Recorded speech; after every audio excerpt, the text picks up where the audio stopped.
get things kicked off for us for any new folks, which I'm not sure that we do have some, but there might be a couple of names that I don't recognize. You guys might be some new folks to the Fraudcast. I'm gonna do my little spiel at the top to get us kicked off, and then I'm gonna hand things over to Vito to introduce our very special guest for this week's Fraudcast. Welcome to the Fraudcast, everybody. It is a weekly session that Vito and I host for folks in the e-commerce fraud and risk space. It's a great place to come with your questions, to learn, to share your stories, and hear what other people are kind of working on and dealing with in their day-to-days. And like I said, get advice on what you're working on too. This is not a standard webinar session. This is intended to be a open space, a conversation with all of you guys. So feel free throughout. If you have a thought or a question, feel free to come off mute and just shout it out.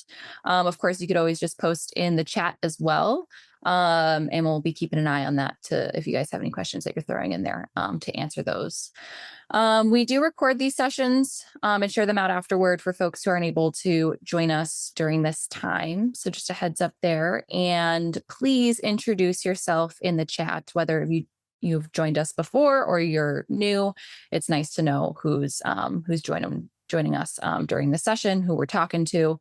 And if you're able to be on camera, we love that. If you're not, that's totally fine. You can hang back and listen in. And with that being said, I'm going to hand things over to Vito. What is up, everybody? Happy Wednesday. It's so good to see you. I'm going to tell you something right now. To quote the poet, my palms are sweaty. My knees are weak. My arms are heavy. Something about my mom's spaghetti, because we have a very special guest today. My friend, your soon to be new best friend, a true legend, and just one of the funniest, smartest people I've ever met. If you can give it up, please, poetry, snaps, whatever you got in your arsenal, please give it up for today's very special guest. Someone who's going to get you ready for Black Friday, Cyber Monday. Someone who's going to get you excited for the world of e-commerce and fraud. Someone who's going to get you inspired and kind of in the know around everything related to scams, abuse, romance kind of conundrums. The one, the only, live from the East Coast, Tracy Brown. Tracy, how the heck are you? Lord Almighty, could you make it a bigger intro than that? You're deserving of it. I am just Tracy, people. It's not that exciting. Well, Tracy, who is just Tracy? What is Tracy doing here? I got to fix my camera. I just upgraded to the glass iOS, and it's a piece of crap. But anyway. Really? Yeah, it's doing weird things with my Logitech, but y'all don't want to know how the sausage is made, but maybe you do. Tracy, how is the sausage made? Who is Tracy? That's a different podcast, and it's usually after 5, let's just... This is a family fraud. This is a family fraudcast up in here today. All right. We're trying to prepare people. We're having therapy sessions, pre-holiday traffic. There will be no sausage eating. There will be no sausage making. Yes. Save me. I think you need some kind of saving. I do. It's a true story. You did not properly set my expectations. I thought we were just going to hang out and talk about how to get ready. This is a whole nother level. All right. I know I rug pulled on you. But no, I don't care. That rug really held the room back. Anybody who knows you knows better. So yes. What's up with you, Tracy? What's going on? How's your world? Stuff is crazy over here. So for those who know me, Ryan, I have made some changes, and I'm now Batman. Just kidding. Okay, I've made some changes, and those who know me know I was with the Merchant Risk Council for a number of years. And I made a change, and I just took a position as the head of product for a private equity group that owns a lot of software as a service functions that serve mission industries. So in my role, I know this will be shocking, I'm heading up product management for an association product. And we have a number of other companies. So there's things like faith and pet care and studios and camps. Just when you think about mission-driven software, which might not be the top of everybody's mind when it comes to commerce, I kind of shifted gears and went back into product management. So that's like half of my life. And the other half is I am literally starting as a official speaker, as a fraud futurist. And so that will be, I'm part of my business going forward. So I'm sure you will get to hear from me in numerous locales in the future. That's my goal. And you'd be very lucky to do that. And you're lucky to do it today because Super lucky. yes, very, very lucky for, you're going to get your money's worth at the very least today, everyone who's here. Fraud futurism, Tracy, what is Yeah. that? That sounds really cool. That's called I'm old enough to have been around long enough to have seen enough that I could start to predict it. That's what that means. It means that this white hair, while COVID might have normalized it, is a whole bunch of wisdom glitter. That just means I have seen some things and I can predict some trends. So, I'm giving talks to companies about things that may not have hit mainstream yet. A lot of fraud that might be doing like a convergence, a crossover. Um, Things that maybe our tech or our solution providers aren't ready to address, but we're talking about. And then, believe it or not, I'm still talking about the same fraud things that I've been talking about for the last 25 years. How do you feel about that? I mean, does it feel like people aren't listening, or does it feel So like they're just persistent, these bad guys? I think it's a whole bunch of stuff. I think that, look, are there some people who are not listening? Yep, let's just go there, right? Let's just kill that elephant in the room. Where there should have been innovation on some things, and we haven't seen it in 25 years. But I think that, and I really focused on this when I was at the Merchant Risk Council. We continue through communities like this, even this type of a podcast, inviting people to the table who have never kind of had this as a discussion point. And I'm constantly finding people who are either just starting in e-commerce or um, maybe the scammers are getting a little bit too saturated and known in e-commerce. So they're going into other venues, hypothetically, like mission driven software companies. And so there might not have been ever a focus on fraud because people didn't realize it was a thing, or it was so low that it was just perceived to be a cost of business.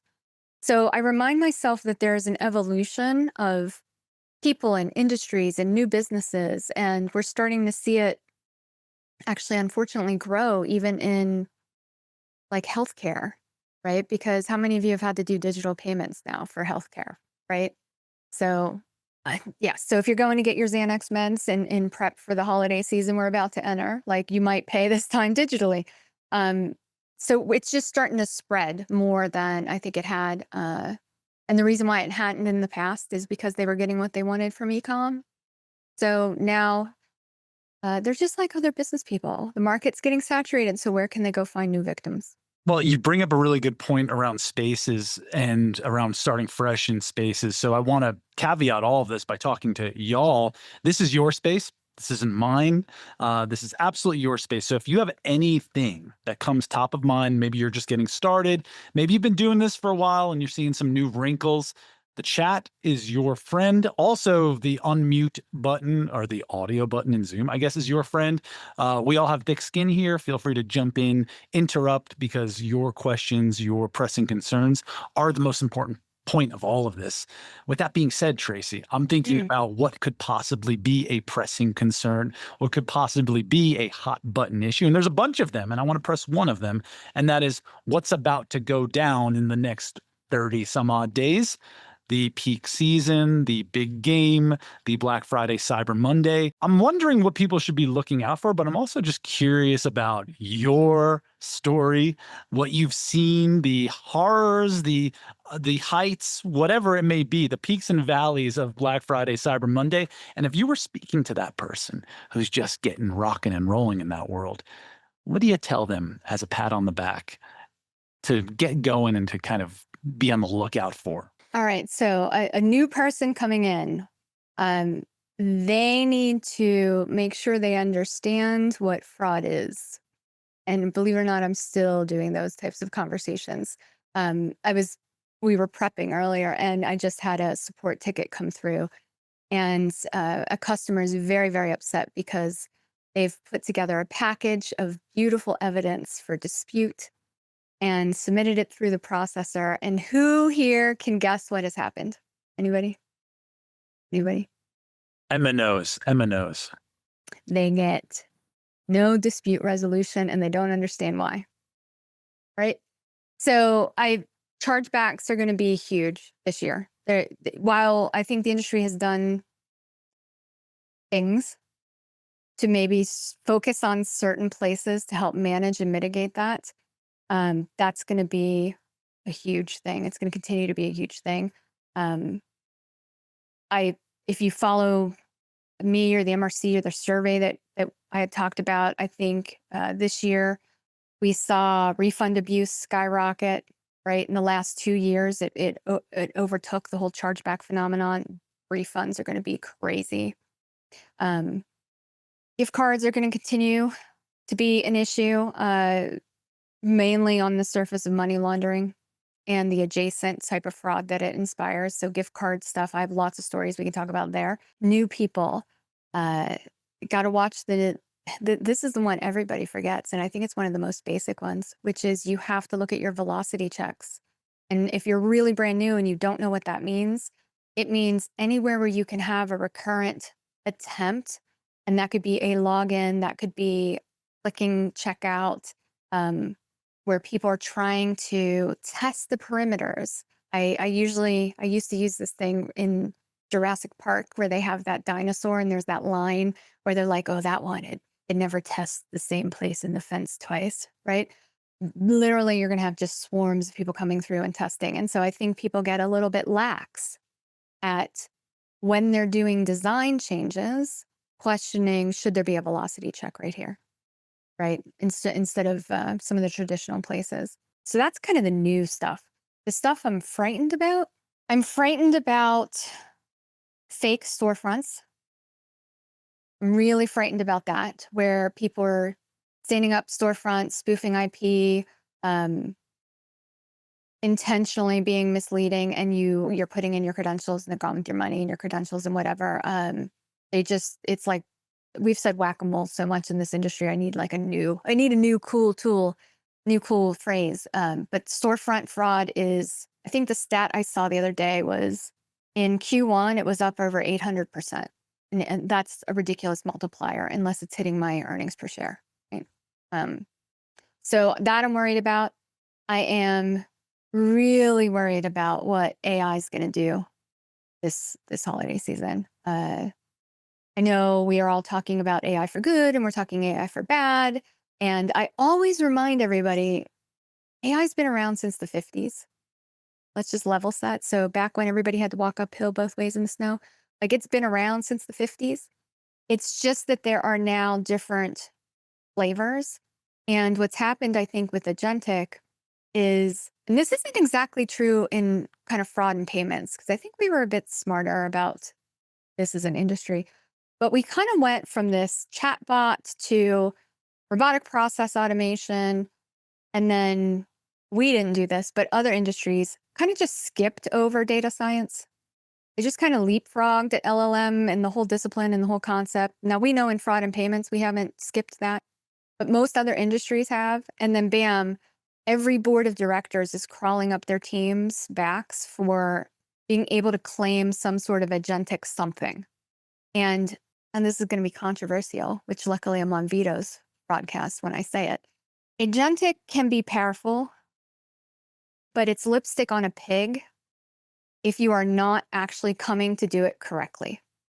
And so this holiday season, if I was still sitting in the middle of e-commerce, hitting refresh on Black Friday, not getting any sleep, what would be scaring me is what were the trends and the volume that were coming through from advanced bots, not our traditional bots, and what that was doing to my baseline models, and how am I actually tuning my LLMs in such a short span of time. So that would keep me up.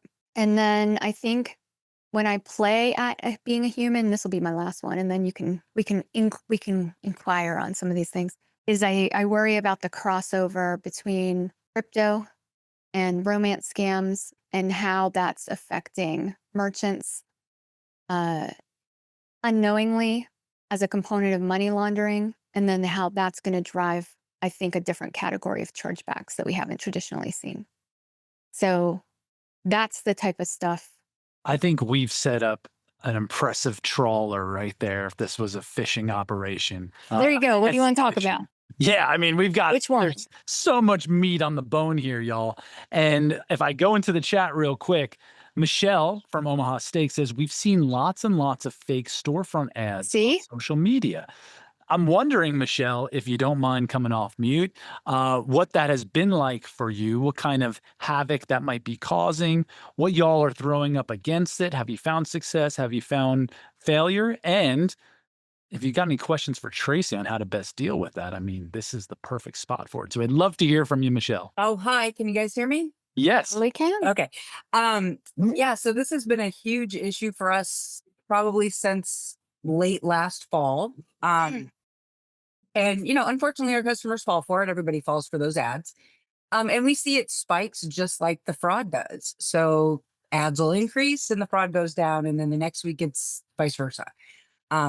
We've been working with partner to help take down those domains, but find it's very slow to get that kind of response. And just like fraud, it's whack-a-mole. As soon as you take them down here, they pop up over there. So if anyone else has tips, I'd be happy to hear them.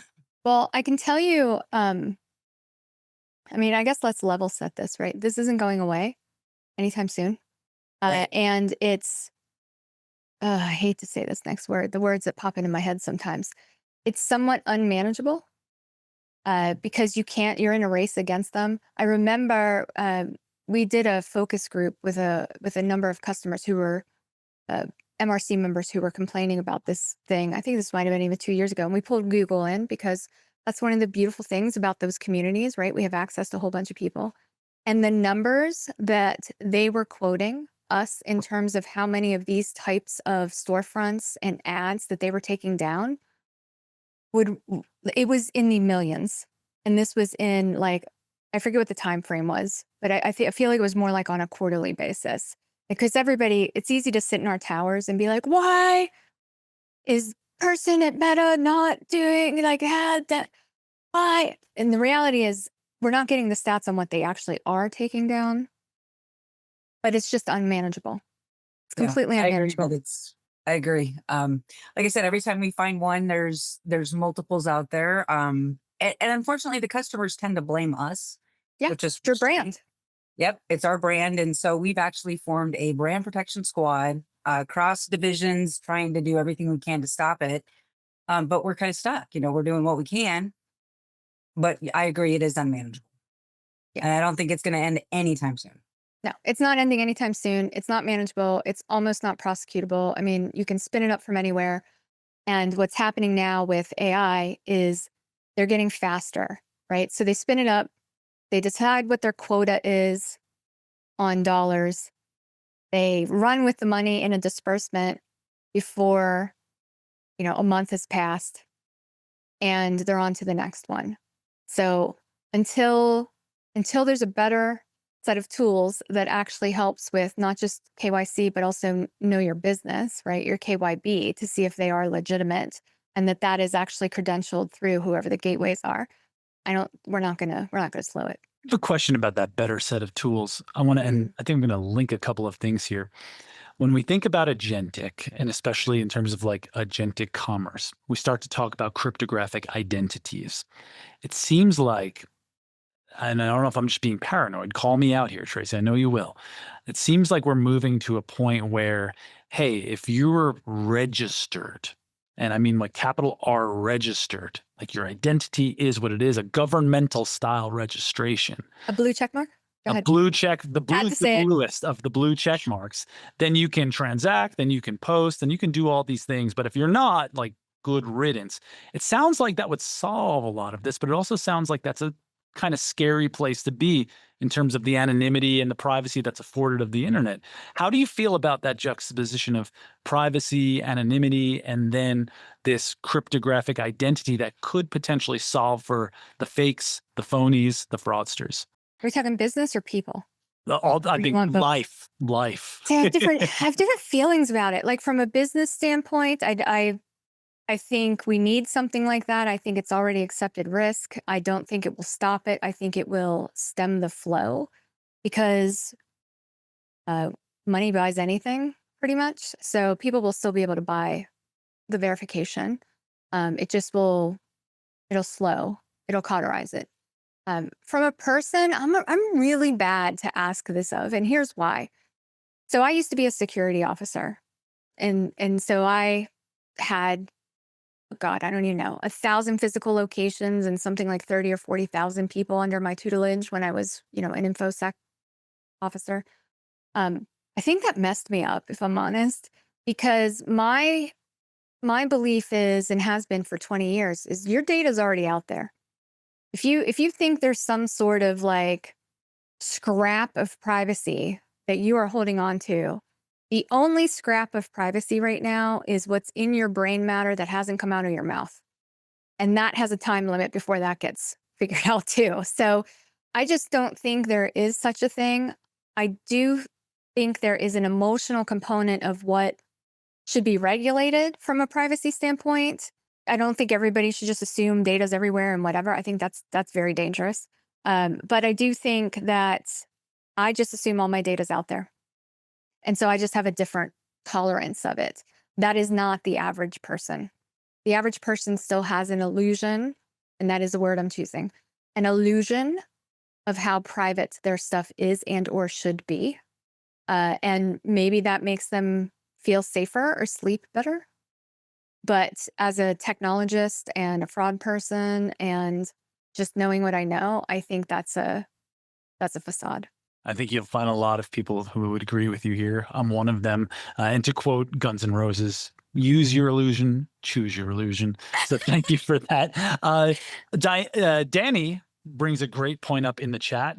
Danny says, we've been seeing a lot of gift card fraud rings. Oh, Dan, I'm wondering if you could come off mute and tell us a little bit about that story, because gift card fraud, especially non-physical e-gift card fraud, especially the purchase of gift cards and then the subsequent redemption / use of gift cards in that life cycle, it seems to be one of those like blind spots in e-commerce and fraud protection. So Danny, would love to hear from you if you're able to unmute. I know some orgs have these mute buttons super glued, but it looks like you're off mute.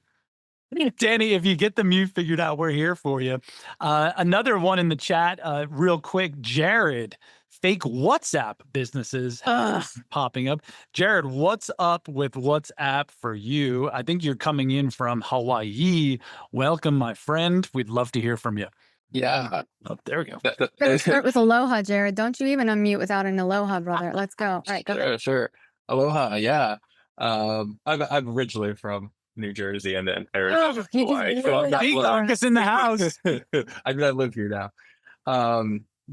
WhatsApp fraud ring. So I spent some time with a live stream marketplace and kind of ran into an issue where fraudsters were creating like seller accounts, going live, like holding up like a pair of Jordans. But in the back it had a sign that said like text WhatsApp and had this phone number. They made like numerous profiles, all went live at the same time. I tested it out, downloaded WhatsApp for the first time, and then was like, hey, do you have Jordans? And a few hours later, this like storefront was like, yeah, we have, what would you like? And they sent me a link to like a real shady like sneaker marketplace. Like, this is where y'all need Jesus or whatever deity you choose to worship. Like, I don't understand who needs Air Jordans so bad. I don't care how special they are, that you think you're going to get them off of some rando WhatsApp, text me situation. Now, I want to be careful with that statement. I am not shaming the ill-informed. All right. I get some people maybe are not the Nancy Drew super sleuths, since I see we have somebody here that's in a Nancy Drew conference room. I wish I was a bad guy, because I would have so much money. I would buy Hawaii. I would just buy the island and live there for all the amounts of scams that we could perpetrate. Yeah. No, the WhatsApp business stuff, I think they're trying to do the knockoff of TikTok, right? Have you seen those TikToks where they sell like, I don't know, 100 things in 100 seconds and the girl is like changing outfits like 4,000 times? I think they're trying to do that on WhatsApp. And the reason why WhatsApp is obviously so attracted is it's end-to-end encrypted. So if any sort of law enforcement stuff wants to try to find it, they can't. They can't. The subpoenas won't deliver the same payload of data. Just ugh. That, and the other thing on WhatsApp is the jobs, right? So you're all getting the text messages constantly about the jobs, and then the romance scams, and they all move you to WhatsApp. Like that's your flag trigger. You brought up kind of knowing about this, and we talked about sleuthing a little bit. Is there, I don't want to be cynical, maybe I am. You are by nature if you're in fraud. You can try to know, Yeah. you're already there. I feel like we could try to advocate and we can try to spread the word about these things, but there's always going to be some sort of, point in our knowledge base or our experience or our youth or whatever, where we're just going to be gullible, dumb humans and fall for these things. And whether it's on WhatsApp or TikTok or World Star Hip Hop or MySpace or Friendster, it's just going to be there and it's going to happen. Is there any other explanation of that, Tracy? So I think it's interesting. I was listening to, have you guys heard Erin West talk yet? Oh yeah. The Had her at MRC. All right. Love Erin West. Love me some Erin West. So she has her podcast, Stolen. I had to drive down to DC. So I was listening to it down and back. And she had a PhD I think a psychologist on. And they were going over the language of falling for stuff, right? And the way this woman was describing it, she made me think about it differently. And that's, if you see my LinkedIn post today, I actually said something about like the only thing that should be falling in October is the leaves. Nobody should be falling for scams. We think that we fall for something because there's a certain trustability or a naivete or a gullibility or whatever. And then scam thing happens to us. And then cue shame, vulnerability, and even worse things for trigger warnings, like, people are committing suicide and stuff, right? The whole gamut. The reality is we need to look at it differently. And that is that these things are psychologically developed for a end goal that has cash. And as long as cash is king, queen, or they, there are going to be scams like this. That's just how it's just meant to fleece money from somewhere, from someone, from something, from some entity to the benefit of somebody else. So I think the WhatsApp stuff, the job stuff, the romance scam stuff, there's different psychological personas. So it's very much like product development. Like when you're building out a checkout process and you're actually looking at your demographic and you're doing different personas and you're doing different happy paths, they're doing the same thing as they architect these scams, and they're doing it with PhDs, where we're doing it maybe based off of focus groups and some A/B testing or what other people in our industry have done. So I think the scams are going to continue. They're going to perpetuate. And what we're seeing is it's not just targeting traditional vulnerable communities like the elderly, right? If you think about the crypto romance stuff, all of those text messages started as hi, hello. Now you're probably seeing some of them. The ones I've gotten lately are, hey, I have this number in my phone under Sandy. We haven't talked in a while. Or, hey, I'm making fajitas this weekend, which, I mean, send me that one. I'm coming over. Hey, we'll be in town. Looking forward to seeing you at such and such. They're trying to test what the clever response is instead of just hi. And so the increasing number of people who are falling for that stuff are the people in their 30s. And that's because that's the demographic that grew up making friends texting. My demographic, we're coming right off of the fringe of don't get in the white van, don't take candy from strangers. And now we're crawling into Ubers all over the time. And I can't tell you how much it like freaks me out every time I do it. It just seems it's part of my programming. Or how I was raised is trust everybody, turn the other cheek. No, that stuff is dead. Now it's trust is earned. You gotta wait. And I think that's where brands have trust issues, people have trust issues.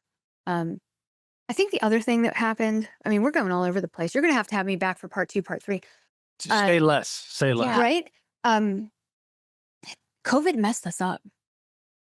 Right. So while it gave me this beautiful confidence to not color my hair anymore, what it did do is it created an epidemic of loneliness and disconnection, which has made us even more vulnerable to a lot of the attack vectors that are coming through. And it doesn't matter if that's personal cyber or if that is friendly fraud because you're buying more online. It just created a less human sensitivity to who's on the other side of everything, be it business, be it customer support person, be it even scammers. It's really messed with stuff. And so I think we've seen more change in the last 5 years in fraud than I think I saw from the early 2000s to the epidemic, to the pandemic. That longing is a vulnerability in and of itself. Now, Jared, when you hear this, does it give you any sort of like ammunition for what's going on with your WhatsApp situation? Have you tried things out? Have you tried to out scam these scammers? What's your playbook like for taking on these WhatsApp villains, if you don't mind sharing? Yeah, totally. Really, the target was like fingerprinting, seeing like where the accounts were created. Most of them were created in China, so we were able to kind of use some like fingerprint. Just kind of use the fingerprints to like prevent signups, like meeting those like certain signals. And so far that's been the most effective. Tracy, what do you think about that? I think fingerprinting is one of the newer pieces of data, even though it's been around for a while. Like, even though us understanding technically about the data, companies take a while to actually get the tools and the implementation, or in some cases, the legal teams to even approve certain data collection.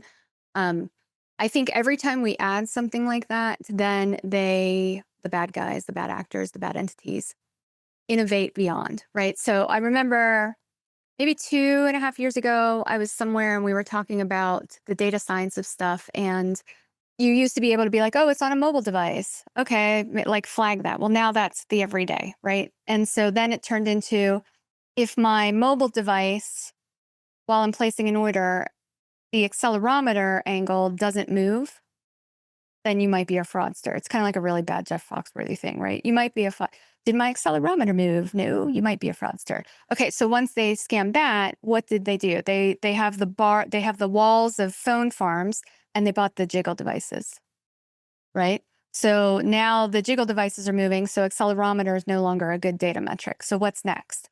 Well, the next thing is my battery at 100%? Because I'd like you to raise your hand if your battery's at 100% right now on your phone. Because if it is, it's only because it's charged in at this moment. But how many of you are like walking around ordering stuff fully charged? You're not. I don't care how long your 9-foot iPod cable is. It's not a thing. So I think fingerprinting has a lifespan. And the way I look at it is, I used to give this talk to my board because they wanted 100% security. 100%. I'm like, there's no such thing. I would have to like blow up all of humanity, blow up Iron Mountain, like totally galvanize the metal that is the earth, and I can give you 5 nines. But there's no such thing as 100%. And so I usually describe it like this. Fingerprint to me is, for those of us who are older, it's like a car club. Do y'all know that car club that you used to put across your steering wheel was a thing big in the 90s? It's this big hunk of metal, and you put it in your steering wheel, and you take the key, and you go bar hopping or whatever it was, and you're like, ooh, my car is safe. And the truth is your car wasn't safe. All it did was make them steal the car next to yours, right? Because they didn't have a car club. If they really wanted your car, they're just going to saw through the steering wheel, slide off the club, and they're going to be gone. So fingerprint is a car club for who else in the ecosystem isn't using fingerprint right now. But as soon as fingerprint catches up, then fingerprint's value will decline. And so we have to keep going after the data. Like, what's the new vector of interest? And this is where AI is going to be tricky, right? This is where synthetic stuff's going to be a problem. I think I was giving a talk to a luxury retailer 2 years ago, and I said, oh, get ready for SIM swapping and eSIM stealing. And we haven't even peaked, but it's starting to get reported, right? That stuff is terrorized. Like imagine you have people today who don't know that they shouldn't be buying gift cards to save their children, or they shouldn't be feeding a crypto ATM like tens of thousands of dollars. Now try to get them to understand eSIMing. No, oh goodness. We're in trouble. We're in trouble. Well, if What was the inspiration I was supposed to deliver in today's talk? Because none of that showed up yet up in here. I'm just saying. well, you gave me inspiration to do more Jeff Foxworthy style jokes. You've got an accelerometer that's a broken accelerometer on top of another accelerometer. You might be a fraudster. Yeah. Tracy, you've given me plenty of inspiration. That's what I did. That's what I did. So back in the day, this is how I used to explain it to the board. They're like, how do you know it's fraud? And I'm like, okay, look, I get I used to work for American Eagle Outfitters, clothing retailer. I'm like, look, we have good jeans. I understand. But if you're buying 20 pairs of the same size and paying shipping all damn day, then you might be a fraudster. Yeah. Right? Like you, who wants to pay? This is when you had to pay for shipping all the time. So there's ways to identify. And back then that was the big data. And now it's into motion sensors in your devices, or one of the coolest ones I heard was measuring the ambient room lighting, right? Because the forward camera has to be able to do that because it has that auto dim feature. So if the lighting never changes, so I can see some of you are like, ooh, yeah, put that in your data science model. Yeah. You know, there's, yeah. Ugh. Well, you bring up agentic and Yeah. AI bringing up problems there. And my fear is that so many of these signals are almost just going to be gone. You know, if it's not recording your device, it's not capturing your device, or now everything's on a proxy IP because it's going through, you know, Amazon's AWS servers, you know, these kind of things that were once suspicious just by virtue of them being a bot are now commonplace. So like the definitions change. 30 years of understanding kind of gets flipped on its head. And what's that bullwhip effect like? Like when do we finally catch up to that? In that catch-up space, not to get all mustardy and condimenty, in that catch-up space is where these bad guys thrive. You're 1,000% right. Right. So we had the heydays of early fraud are over. So the early 2000s to 2020, it was somewhat stable. Yeah, there was some innovation. Then COVID happened. The last 5 years, we've seen more diversity. What agentic's going to do is screw all that up. It's going to screw all of it up. So everything that we knew was a flag, it's going to break models. Data scientists are somewhere sitting around going, fun's about to ensue over here. I think like when we talk about this holiday season, if I was still sitting at a merchant, I would be looking at gathering the data I could to look at agentic. I think about a tool that I heard a couple years ago that was doing voice analysis to help with fraud detection. I really hope they are currently working on voice analysis for the baseline agentic voice stuff that's been created. The fact that there's a certain raspiness to my voice, that it's not computer generated. I really hope they're trying to look across all the calls that come into support centers and to be able to group based on similar sounding voice types that might be agentic. But then I think the challenge is even when we do that, and I think you covered this maybe on your podcast when Kelly Anderson was on, some bots are good. And so some agentic is going to be good, right? Accessibility components are going to be advanced. For ease of use, might use one, right? I was trying to cancel a pizza order yesterday and was ready to punch my screen. And I thought, man, if I could just have an agentic thing that was going out and getting the refund for this situation, I could be on to whatever my next thing was. As I'm designing product, I'm thinking about, and you all should think about this, how can I claw back and recapture cart abandonment? Well, I can't really scale humans to do that. Could I do AI agentic call out and give you the option? Do you want to have an AI agent help walk you through that, or you want to schedule with a live person, right? So that you can reclaim. Some vendor is going to produce that. I know I'm ideating it in an AI space right now. So I think agentic's going to screw up. And if I was hanging out, I would be hanging with my data scientists looking for some of those signals this holiday. Bringing the donuts, and to double down on the shout out to the one and only Kelly Anderson, Kelly put it as this is the trial year. That's right. This is the trial year. This is the year. Take advantage of that trial. It ain't going to happen again, my friends. I tell you what ain't going to happen again, too. It's this Wednesday, October 1st. We're in the waning hours, waning minutes here of this awesome broadcast. Tracy, I want to thank you. 2 minutes left. Anyone has a question for Tracy? Before I hand it over to Tracy to give us our parting words of wisdom and inspiration, if you've got a question, now is the time. Please, would love to hear from you. I'll take a sip of my Stanley mug here while I wait for your final question. Now a word from our sponsor. Yes, yes. See, you left me hanging. We should Yeah. come up with a question. That time has come and gone. You know where to find Tracy, but Tracy, the floor is yours, my friend. I'm so blessed to have you and to have everyone else here today. It's been an enlightening talk. Would love to hear your parting words All as right, we move forward. Here they are, Vito. You ready? Yes. Strap Yes. in. Remember, fraud happens to us all, because if you're not selling something of value, then you don't have fraud. So make sure you're explaining that to your bosses. Don't call yourself a fraud fighter. You're a revenue optimizer, right? So if you want to sit at the table, make sure you say that. And I think there's power in community. And so while I might have been joking about therapy and being an emotional support dog, really lean into the community. I remember last year, that's when one of the banks went down. Some of those community posts were the first places that people learned that some of the routes were down on their cards. So find your tribe, your community, whatever, and get hooked in. And then you'll make it through, and we'll be talking about returns in January. Blessed to have all you here as part of this community. You know where to find me. You know where to find Jenny. You know where to find Tracy. You even know where to find Emma and Renuka and everyone else. I hope you have an amazing rest of your week. Tracy, we're going to have round 2, 3, perhaps even 4 very soon. Bring me back. I love talking. You don't need to tell me that. It's been a blast. Y'all, until next week, we'll be seeing you soon. Have an awesome one. Good luck. You got this. Take care. Be good. Happy holidays. Happy holidays. Yeah. Cheers, y'all.